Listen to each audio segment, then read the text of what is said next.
joins me now, as well as Micheal, Lambie.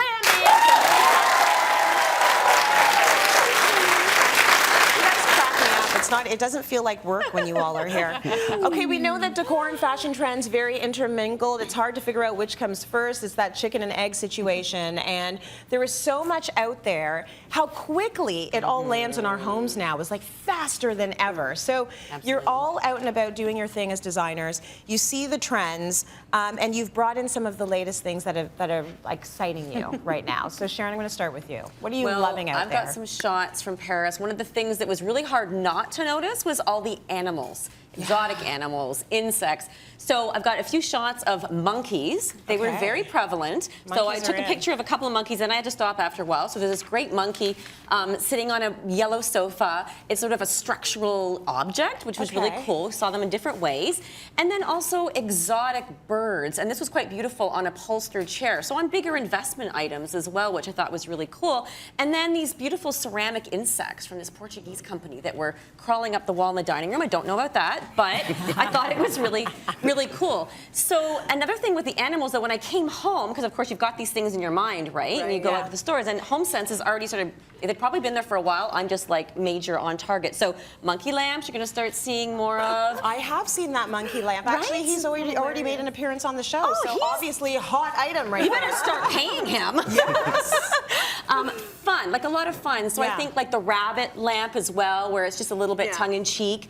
And then, you know, little armadillos and little insects that you can place around your home. So they don't have to be big investment items, but I think there's definitely a trend towards being more playful. Okay, very cool. Okay. Whimsy. Whimsy. Yeah. What are you into, my friend? What am I into these days? What are you seeing out there that excites you? I went with Business of Design to Las Vegas Market. Woo! And something that excited me was the big, chunky hardware. Yeah. That is back. Yeah. Like really big pieces that make a big difference on, for example, a white chest of drawers or whatever. Wow. So you can really have fun.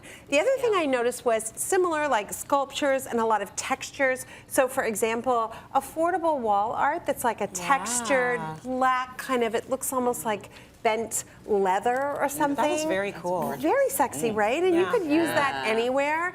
And then a lot of white on white as well. So geometric shapes kind of protruding out of frames at every price point. So there was very affordable, you know, like small prints to big, huge pieces that were original. So lots of, I just am feeling a lot of playfulness in general. Yes, and we've sort of been on that trend for a while, like getting us out of our sort of 90s hotel rut. Yeah, right, exactly. Like we're getting playful, Thank and playful, and away from the espresso. And now it's gray. Woo, we're going crazy. But having some fun and playfulness for sure with color.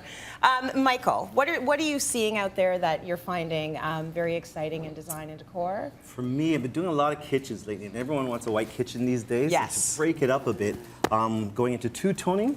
But a lot of times, if you're not doing paint, we can actually do some great textures. Yeah. So these are like a linen finish. Yeah. So you can feel the texture on there. I've used them in bars, in basement bars, and kitchens. They're warm, and this adds a depth that obviously white can't achieve, and you can't even achieve it with paint. So this has been really fun and really exciting for me to kind of introduce a new element. Yeah. It's not aggressive, but really adds a little class and detail. It's it's almost that tiny thing that you're not even going to notice why it warms up the space, but it does it. You're right. It's adding that texture, it's giving it a little bit of heft, it's making it less flat, right? Yeah. Exactly. Okay, and now back to Sharon again. We've got really great examples of color. Color. You were just mentioning gray. I have to say I did not see a lot of gray for the first time in 10 years. Amazing. At a trade show. So lots of color in unexpected places, indoor and out. So the outdoor living room trend, which we've been seeing for a while, we now see it with color. So hand-woven resin in a beautiful coral tone was one shot that I took.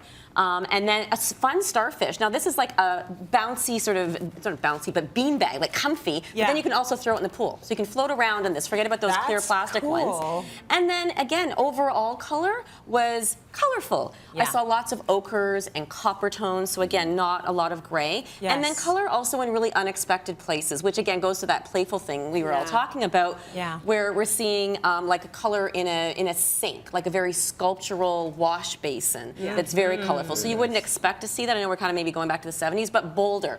Yes. Much bolder. And again, you can really start to see that at home when you go out into the marketplace at home with HomeSense, with the fun painterly drum stools, things like that, where you can just bring a little bit of color. If you don't want to do your walls all crazy, you can bring little bits of it into your Little pops of space. it. Yeah, Little very cool. planters. It's fun for us because it's been white and gray for so long. The Totally. biggest struggle is, should it be the intense white or the Off-white. Yeah. right? Warm white, cool white. Yeah. What do you think? It's almost easier to choose color. Yeah.